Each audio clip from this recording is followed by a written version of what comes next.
Hey everyone, the name is Eric Thor, and in today's video let's talk about typology. Okay, what is typology? A lot of people, I think, wrongly assume that typology is a branch of psychology, when in its actuality it is actually more similar to sociology than it is to psychology.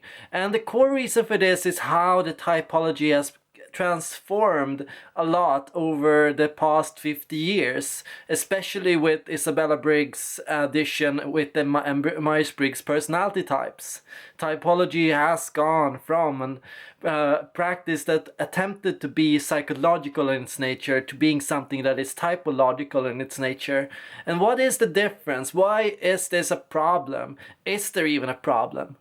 Well, let me just start by saying this. Psychology in many ways is the study of human nature. It's a study of human emotions, impulses, feelings, values.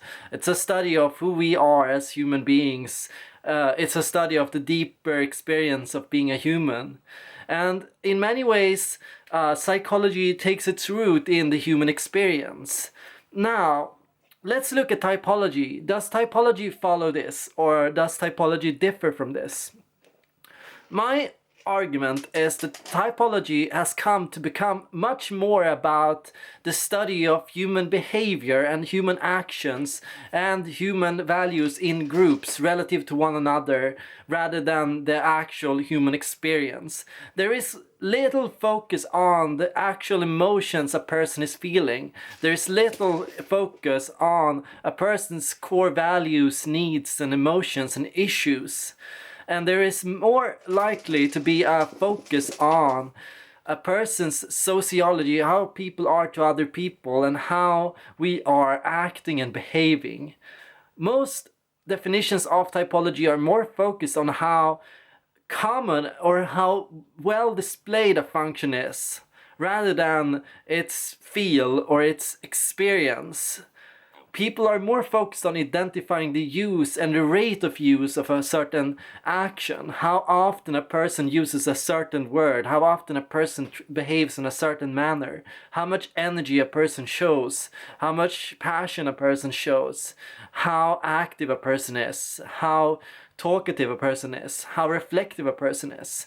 Generally, we are focused on measuring people's differences relative to one another. So the difference of talkative and of quiet, of course, becomes a question of culture. Sweden compared to the United States, you'll get completely different results.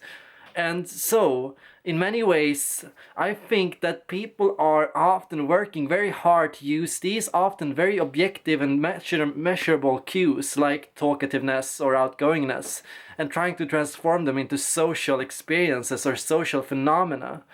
People are taking how often you talk, and then they are using that, forming social concepts around that, forming types around that, and forming definitions of how you are experiencing the world based on your actions. It's said that your actions translate into certain things. An outgoing person generally draws energy from the outer world, and a shy person generally prefers to draw energy from the world of books or from quiet or solitude. So we are looking at and learning about people's experiences by studying their behavior. That is typology. And psychology has a generally completely different approach here. Less focused on the behavior, psychology has usually started with human experience. How is your relation to your mother?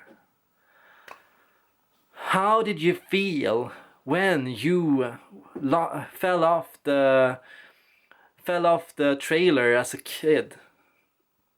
How did you feel when the other people were laughing at you? What happened, or how did it impact you to have a mom that was working so much? These questions are sought to draw out and learn about a person's general state of being, how they feel, how they experience the world. A lot of psychologists are generally more interested in your personal experience. They are not looking at how outgoing you are, they are not looking at how shy you are. Generally, they believe that these things are the result of your inner presence, and that by focusing on fixing and understanding your inner state, the behaviors will change. Often the approach is completely backwards compared to typology. The approach is on identifying a person's feelings and going the root of person's feelings, finding understanding, processing a person's emotions to create a change in behavior. Now, I find that this, of course, is a little different when you look at, for example, cognitive behavioral therapy. But still, in many ways, the world of typology is contrary to the world of psychology. Generally, if you look at psychology versus typology, what you'll find also is that psychology is less interested in mapping personal behaviors.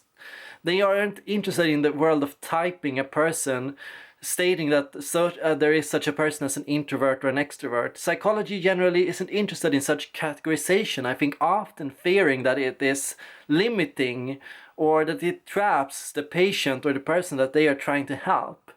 Often these stereotypes can be self-reinforcing. Because I identify as a shy person, I won't take any public activities. I will simply use this identity to avoid any course of action that will cause growth for me. And then the assumption here is that a person can grow to be more outgoing if they are given the right incentives and the right tools to handle this situation. Typology believes that there is behavior or types that will have a set of unchanging behaviors, that a person's type won't change no matter what they do throughout their lifetime, that there are behavioral aspects that are fixed or static, compared to psychology that tends to see all behaviors as changeable, ever changing, ever growing, ever fixing in a way. And so I find that it makes a lot of sense that psychology struggles to accept typology. The two have completely differing values. The two look at it and come from completely different perspectives. Psychology has the concept of tabula rasa, the white sheet. A person is a white sheet, constantly drawing out and redrawing their history. A person's experiences of their history is constantly changing. A person's behavior is constantly changing. A person is constantly growing, adapting, adjusting, and everyone has these things. Now, I should mention that psychology does discuss some behavioral traits that are more or less static. For example, psychological disorders such as autism, ADHD, or ADD. But most psychologists mention that, for example, ADHD can change or can completely disappear when a person grows up to become older. So, in this video, I'm not here to completely bash on or throw down on typology in any way. Truly, I believe typology can be a fascinating subject and it can teach us a lot about people. I find only that typology should learn a lot from psychology. Typology should grow to go away from the idea that there are static behaviors. Typology should move away from focusing on the display or use of a certain behavior to instead focus on the experience of certain behaviors. Typology can become a very useful subject even to psychologists and to sociologists and people all over the world, as long as we find ways to use typology in ways that are meaningful and that are scientific and that have a basis in human experience and human needs and growth. Ideally, I see typology becoming something we can use to coach people to be the best persons they can be, to be people that aren't trapped in self-reinforcing and limiting stereotypes, to coach people into seeing their versatility in their behavior, to coach people into identifying their strengths and their weaknesses and identifying ways forward, identifying ways to find flow, identifying ways to find your core balancing and comforting personality traits, ways to avoid falling into or being in a negative grip of the autopilot or of the crisis state. I I hope that you all had a great holiday season, and I'm happy to be back making more videos for all of you, and I hope you enjoyed this video. If you did, leave a like, share, and subscribe. Thank you all for watching, and I hope to see you guys next time. May the neurons be with you.